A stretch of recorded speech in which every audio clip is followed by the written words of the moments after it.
गणेश, काय सांगणार या ठिकाणी? बाबा नसताना तू या ठिकाणी पहिल्या निवडणुकीला या ठिकाणी सामोरा गेला होता, आज विजयी झालाय, काय प्रतिक्रिया पहिली?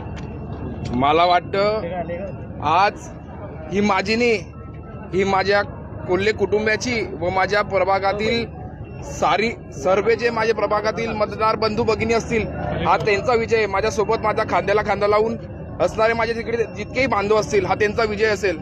हा कोल्हे कुटुंबावर प्रेम करणारे जितकेही माझे स्नेही असतील, हा त्यांचा विजय असेल. आणि मला याचा आनंद होतोय की एकनाथरावजी शिंदे साहेब असतील, गुलाबरावजी पाटील असतील, आपले लाडके आमदार असतील, गिरीश भाऊ असतील, यांनी ह्या माझ्या संकटात हे सगळे माझ्या पाठीशी उभे राहिले. आणि आज मी खरंच खूप मोठं एक वडील नसले पण त्यांच्यावर प्रेम करणारी जितकेही त्यांचे मित्रपरिवार असेल, माझ्या परिवारातले सदस्य असतील, ते माझ्या या कठीण हिच्यात माझ्या सोबत राहिले. आणि तुम्हाला माहितीच आहे, कमीत कमी 8,500-9 हजाराचं मतदान मी निवडून आलोय. म्हणजे कमीत कमी 2,025च्या लीडने मी निवडून आलोय. त्याचा मला खूप आनंद होतोय.